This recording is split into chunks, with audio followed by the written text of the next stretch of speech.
দুশ্মনকে সাজা দেওয়ার জন্যে টানা 7 দিন এই আমলটা আপনি করুন, দুশ্মন আপনার কোনো ক্ষতি করতে পারবে না। যে আপনার ক্ষতি করার জন্য আপ্রাণ চেষ্টা করেছে, যে আপনার ক্ষতি করার জন্য বারংবার সুযোগ তালাশ করেছে, সেই নিজেই দেখবেন ধ্বংস হয়ে যাবে, অথবা সে আপনার পায়ে ধরে আপনার কাছ থেকে ক্ষমা চাইতে বাধ্য হবে।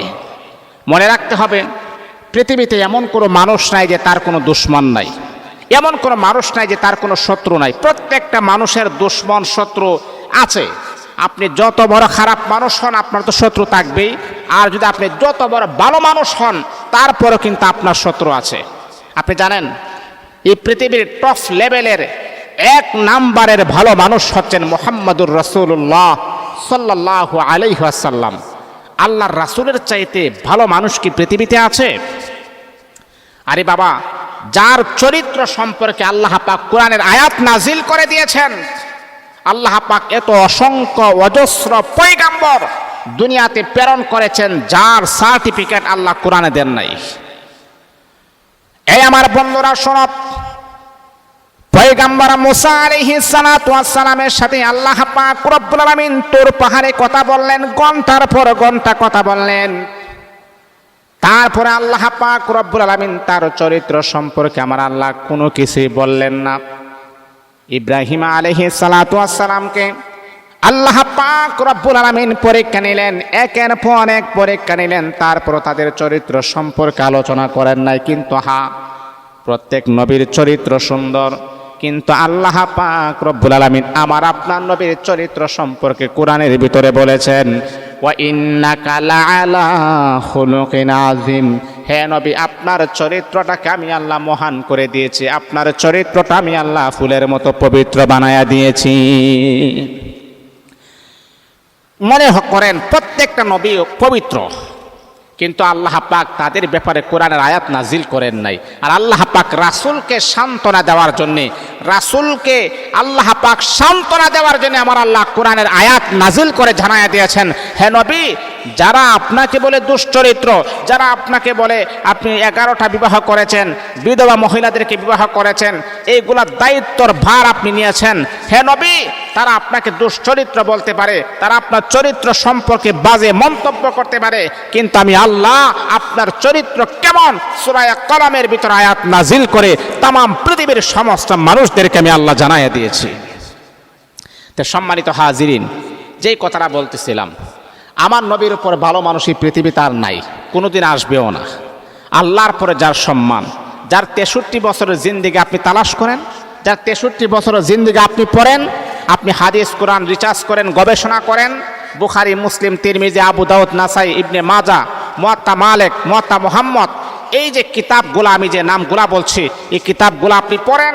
63 বছরের জিন্দেগিতে আল্লাহর হাবিব জীবনে কোনোদিন একটা মিথ্যা কথা কখনো বলে নাই, মুস্কি হাসি দেওয়া বলে নাই, অট্ট হাসি দেওয়া বলে নাই, টিটকারি করে বলে নাই, মস্কারি করে বলে নাই, এক্সেস করে বলে নাই, মানুষকে হাসানোর জন্য আল্লাহর হাবিব একটা মিথ্যা কথা বলেন নাই।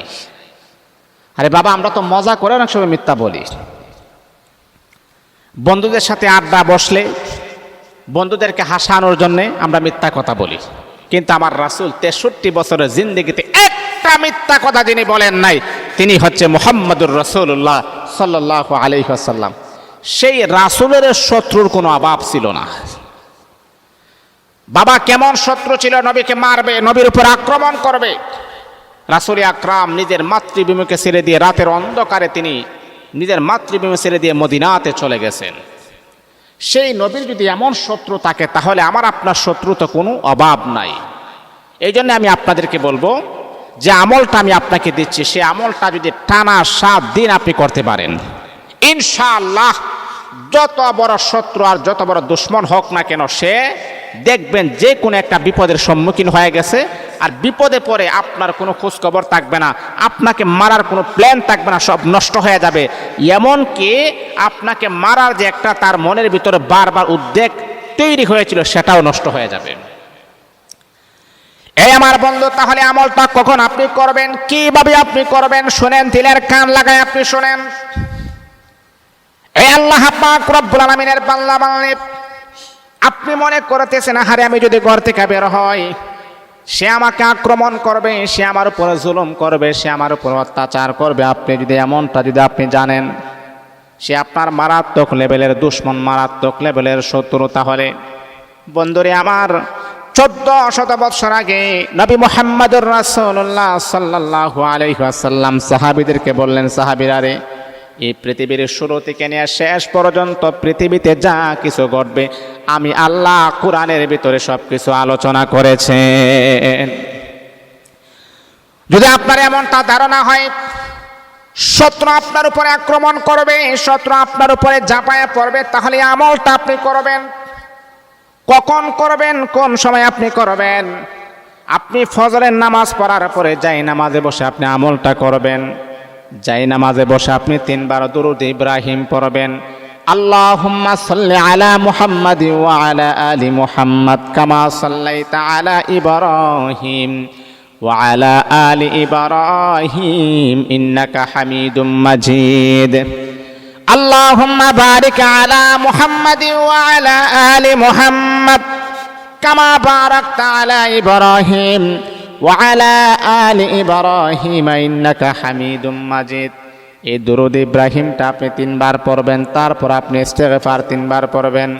আস্তাগফিরুল্লাহ রাব্বি মিন কুল্লি যামবি ওয়া আতুবু ইলাইহি লা হাওলা ওয়ালা কুওয়াতা ইল্লা বিল্লাহিল আলিয়্যিল আযীম।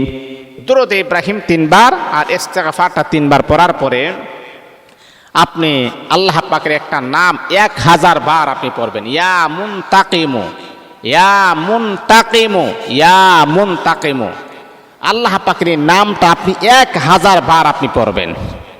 1 সপ্তাহ টানা 1 সপ্তাহ আমলটা করবেন। আজকে করলেন, আগামীকালকে করবেন, এর পরের দিন করবেন, এর পরের দিন করবেন।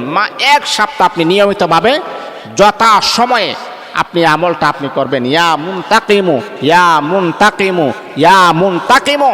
এই আমলটা যদি আপনি 1 সপ্তাহ সুন্দর করে আপনি করতে পারেন, আল্লাহ পাক রব্বুল আলামিনের কাছে যদি আপনি বলেন যে আল্লাহ আমার শত্রু আছে, ঘর থেকে বের হইলে যেই কোনো মুহূর্তে আমার উপর আক্রমণ করবে, যেই কোনো মুহূর্তে আমার উপরে চড়াও হতে পারে, যেই কোনো মুহূর্তে আমার আত্মসাৎ করতে পারে, আল্লাহ তার প্রতিষেধক থেকে, তার আক্রমণ থেকে তোমার কাছে আমি কুদরতিভাবে আশ্রয় চাই।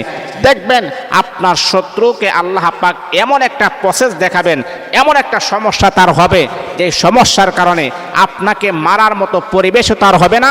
যে সমস্যার কারণে তার সমস্যা নিয়ে সে পড়ে থাকবে, আপনাকে মারার মতো পরিবেশও তার হবে না। এমন কি শত্রু এমনও হতে পারে আপনার পায়ে ধরে ক্ষমা চেয়ে আপনার কাছে মাফও চাইতে পারে। এই জন্যে এই আমলটা করবেন। আল্লাহ আমাদের সবাইকে বোঝার তৌফিক দান করুন।